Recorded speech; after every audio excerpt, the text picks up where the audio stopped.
Hi welcome to code data hub. मेरा नाम है ओमकार और ये है हमारी series DSA the Scala way का 10th एपिसोड। इस सीरीज़ में हम लोग सॉल्व कर रहे हैं डीएसए के problems using the power of functional programming in स्काला। तो इस सीरीज़ में हम जो भी डीएसए के प्रॉब्लम सॉल्व कर रहे हैं वहाँ पे हम कहीं भी कोई भी म्यूटेबल स्टेट नहीं यूज़ कर रहे हैं।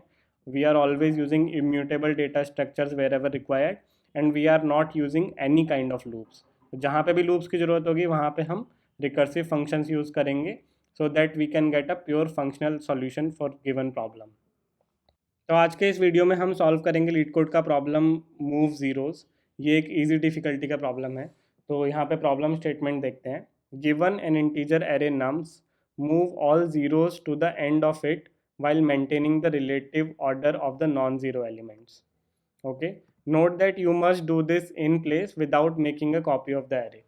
So what this statement means is कि हमें कोई भी एडिशनल स्पेस नहीं यूज़ करना है। जो भी हमारा इनपुट एरे है उसको हमें इन प्लेस मॉडिफाई करना है।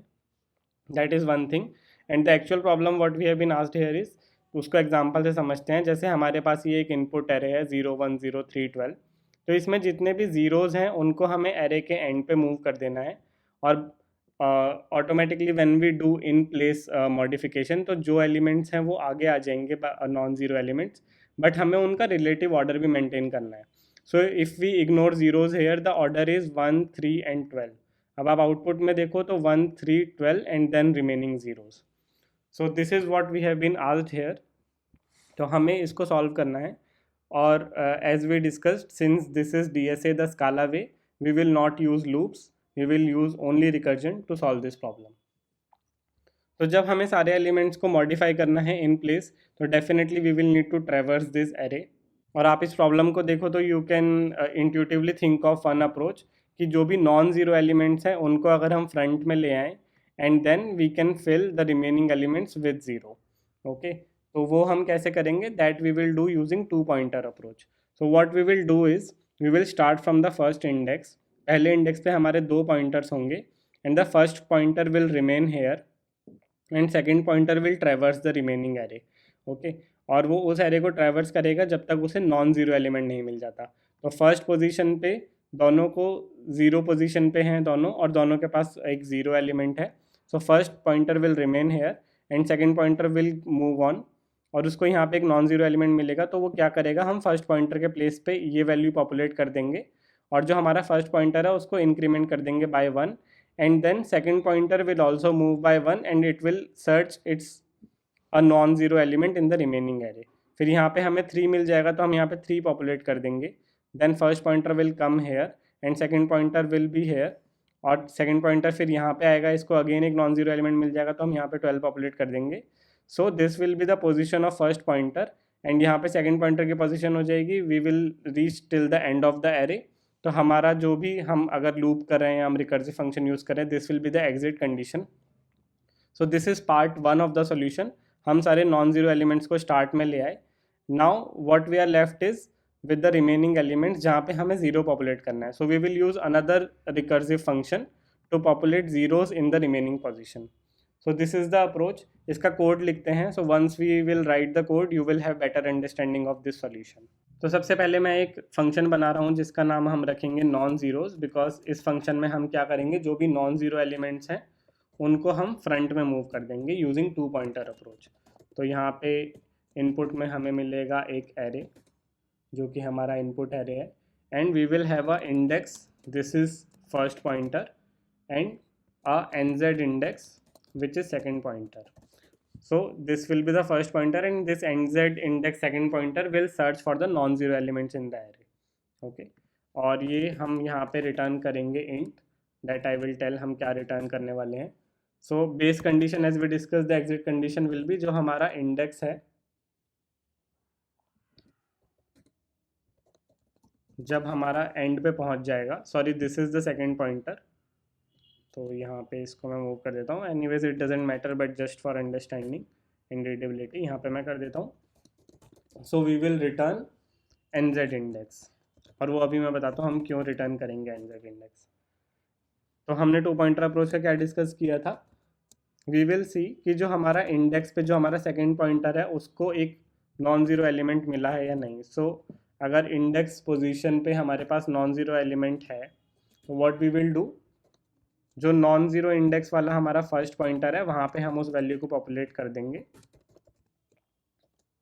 And then we will recursively call this function with the updated index values. So we will pass nums, we will increment the nz index by 1,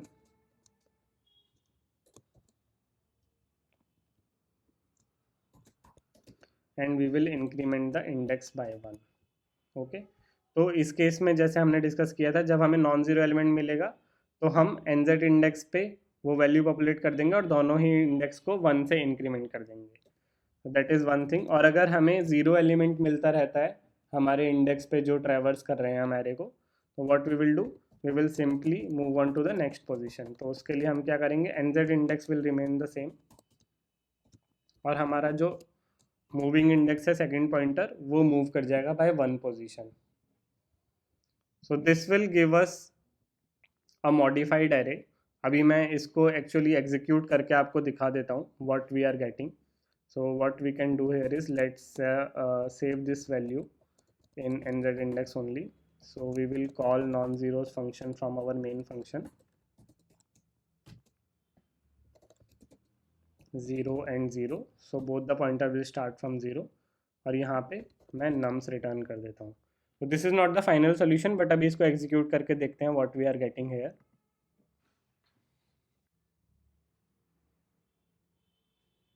okay, now if you see in case of example 1 हमारे पास total 5 elements थे और इसमें से 2 zero elements हैं, okay, जिनको हमें and में move करना है. तो रिमेनिंग नॉन ज़ीरो एलिमेंट्स हम फ्रंट में ले आए हैं by maintaining the relative order 1 3 12 1 3 12. ओके, and as I was saying हमें एक और फंक्शन लिखना पड़ेगा जो बाकी के एलिमेंट्स में ज़ीरो पॉपुलेट करेगा. So if you see expected is 1 3 12 till here it is matching, and then 3 12 we have got, क्योंकि हमने यहाँ पे अभी जीरो पॉपुलेट नहीं किया है, बट द एक्सपेक्टेशन इज़ यहाँ पे जीरो आना चाहिए, because that is the problem statement कि जो भी जीरोज़ हैं उनको हमें एरे के एंड में मूव करना है. So now let's write the remaining solution. तो यहाँ पे हम एक और फंक्शन लिखेंगे जिसका नाम हम रखेंगे फिल ज़ीरोज़, और यहाँ पे हम हमारा एरे पास करेंगे दैट विल बी इंट,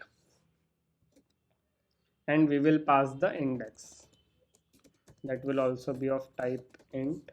यहाँ पे हमारी बेस कंडीशन होगी सेम, अगर जो हमारा इंडेक्स है वो एरे के एंड में पहुँच जाता है, so we will return in that case, we will exit, और until it is reaching हम हर एक इंडेक्स पे ज़ीरो पॉपुलेट कर देंगे, and then we will recursively call this function until we are reaching the end of the array. तो यहाँ पे array pass करेंगे एंड जो हमारा इंडेक्स है उसको इंक्रीमेंट बाय 1 कर देंगे.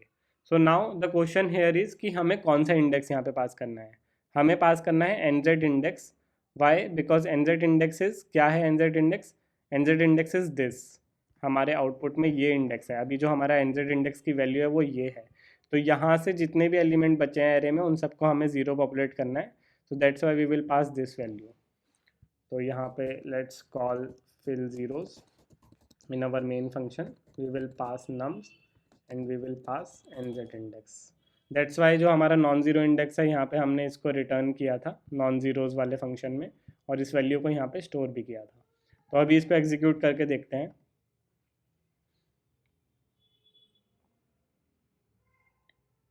ओके, यू कैन सी हमारे टेस्ट केस पास हो रहे हैं. We are getting the zeros populated at the end of the array, और ये तो हमने पहले ही सॉर्ट कर लिया था. तो ये जो हमारा सॉल्यूशन है ये एक लीनियर टाइम सॉल्यूशन है, और हमने यहाँ पे कोई भी एक्स्ट्रा स्पेस नहीं यूज़ किया है as was asked in the question, और हमने इन प्लेस ही एरे को मॉडिफाई कर दिया है. So if you have found this explanation helpful, don't forget to like the video and subscribe to the code data hub channel. Thank you for watching.